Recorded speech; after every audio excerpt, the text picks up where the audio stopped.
Mantras are not supposed to have any meanings in the tradition. There are different types of mantras. Unfortunately, the mantras which are normally known, they have given them meanings so that people can involve. Because there are lots of idiotic people who cannot involve with anything that's meaningless. That is why they miss the sunrise, the sunset, the moon, the full moon, everything they miss because it's meaningless.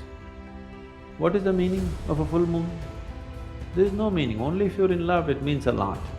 Otherwise, what is it? Nothing. It's not meaningful means it is not useful. So, all the idiots on the planet will do only meaningful things. Yes, because they have no intelligence to recognize life and the many facets of life. It is not because you have attached a stupid meaning to it, it exists. It exists beyond you. It existed before you, it will exist beyond you. It is not because you give it a meaning, it's become useful or not useful. So the stupid in the world will do meaningful things. They may be intellectual, but life stupid, they have no life sense. If you have life sense, you will see it is the most meaningless things which really set you on fire, isn't it so? No? So they created two kinds of mantras. One larger set of mantras which have no meaning, just pure sound. You will see this in our music also.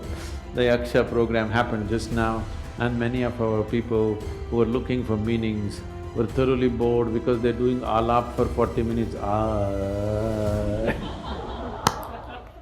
Say something, say at least Shiva, Shambho, something. No, They're not getting the point because it's about the sound. Why sound so much more important than a word which is a meaning? Meanings are made up in human minds. Sound is the essence of creation. If you touch the sound, you're touching creation. If you touch a word, you're just going into the psychological structure of human beings. Psychological structure of human beings is essentially a certain kind of madness. We can enjoy it, we can use it, but essentially it's a certain kind of illusory setup. Sound is a fundamental aspect of creation. If you have mastery over sound, you have mastery over creation itself in a certain way, because creation is just a complex amalgamation of sounds. It's the blueprint of creation. But meanings are human things. You know, the same words mean different things in different languages, even in India. You know this. The same word means different things because it's all made up. The sound is not made up. Sound is part of the creation. Sound is part of the existence. Sound is part of making the creation happen.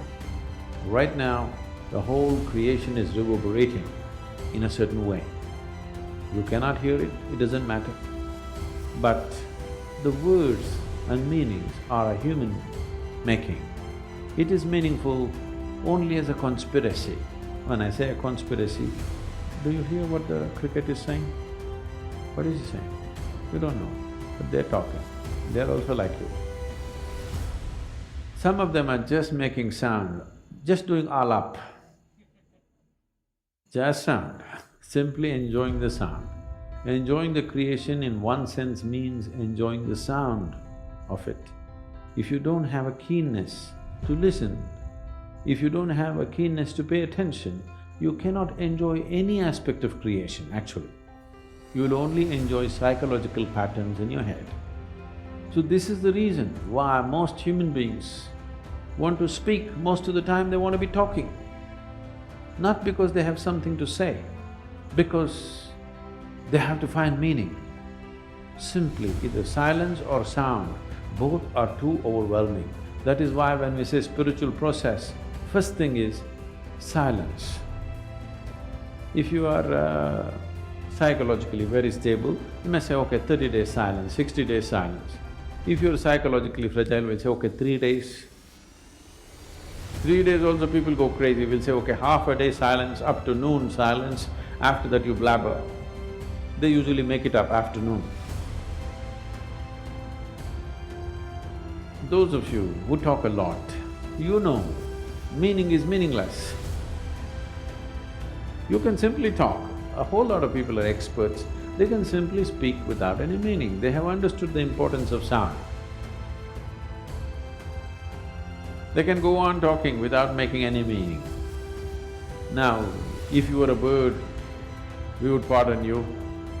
If you were this one, we would be okay. Or if you're a musician, you would be okay to make meaningless sounds. If you're speaking, you're expected to make some meaning. So mantra is not to be spoken, it is to be chanted. Chanting means chant is of the sound, not of the meaning. Meaning is of speech, meaning is of the word, written word and spoken word. Meaning does not belong to a chant. A chant is simply a sound, a reverberation. So if you do not know the meaning, it's the best way to chant, if you ask me. Simply, absolutely involved with the sound and saying it. But first of all, what you are uttering, is it a mantra or is it a bhajan or is it a sankirtan? You must look at it. If it's a mantra, mantra means a pure sound. It need not have any meanings. You can give it whatever meaning you want to start with, because without meaning you cannot be involved. But once you know how to be involved, you should not give it any meaning. Om Namah Shivaya does not mean you go on imagining one man sitting there on top of a mountain with something happening around him. No. Initially, if that's the only way you can be involved, you can look at the Sivakasi picture, okay? Once you know how to be involved with the sound, you get rid of the man.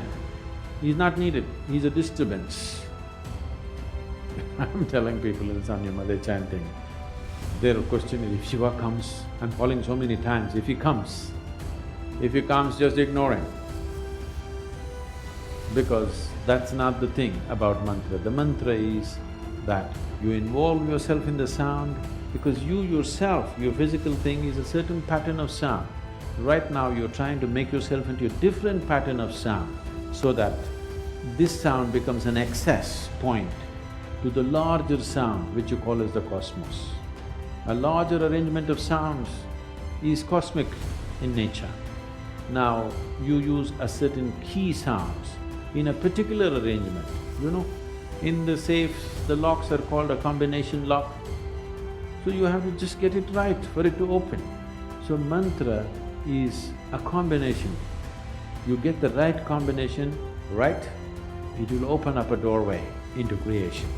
It is not the meaning. Whatever meaning you give it, however high or low you think the meaning is a made-up thing. It's a psychological process. It has no existential meaning. No word has any existential meaning. Right now, whatever English words we're uttering doesn't mean anything to the trees. But if you can… actually these experiments have been done. If you sit here and sing beautifully, I cannot do that, but if you sit here and sing really properly, the tree is full of flower. It could be because of yaksha. Okay, the rains have aided it,